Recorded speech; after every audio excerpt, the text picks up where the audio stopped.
Well, first of all, I want to congratulate everyone who stepped up in putting their name on a ballot at a time where we know politics is a challenging moment.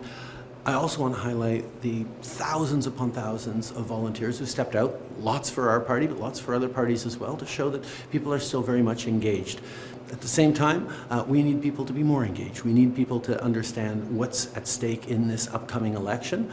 Obviously, it would have been nicer to be able to win and hold Verdun, but there's more work to do, and we're going to stay focused on doing it. There's all sorts of reflections to take on that, but the big thing is to make sure that Canadians understand that the choice they get to make in the next election about the kind of country we are really matters, and that's the work we're going to continue to do. You know, it's a tough loss for us, but just because you lose the battle doesn't mean you don't continue with the fight.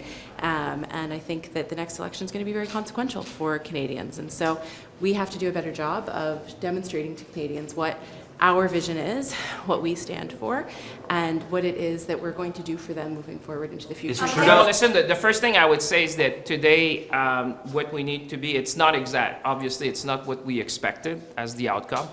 We need to be humble. You know, every time Canadians express themselves, we have to listen and be humble. I would say we need to redouble efforts as well to show that the Liberal team is the best team to deliver for Quebecers and making sure that their interests are well represented in Ottawa. It's also a time to say thank you to all the candidates and volunteers. You know, a lot of people have put a lot of hours in this day and age to do politics is more challenging, so I want to thank them. And listen, saying clearly to Quebecers that the Bloc won't be able to block the Conservatives, and if we want to maintain what we have achieved for Quebec, but the rest of the nation over the last few years, we'll need to work together and make sure that they understand we're the best option for them here in Ottawa. Why should Justin Trudeau stay on as Prime Minister after this?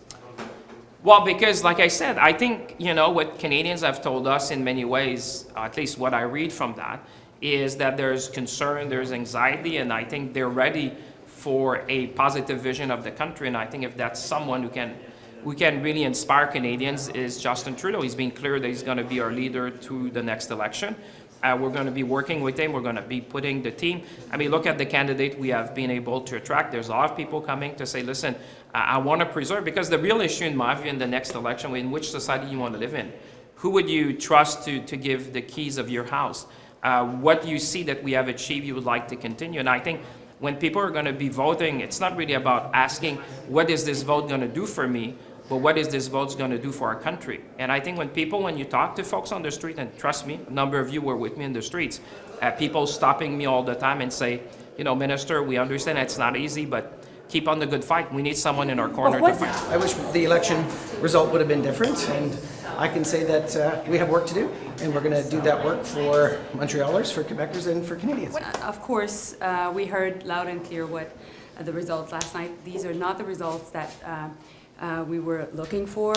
At the same time, we need to deliver on the priorities of Canadians, and for my part, I'll do my job and I'll continue to defend Canada's interests around the world at a time where there's lots of tensions and conflicts, and Canadians expect me to do that job. What Canadians, and particularly Quebecers and Montrealers, said to us last night is that they want us to deliver on their priorities. And what I heard by doing a lot of, you know, door to door is people think that things are too expensive, that it's difficult to make ends meet, and we hear them. I hear them, and we need to do more to address the question of affordability.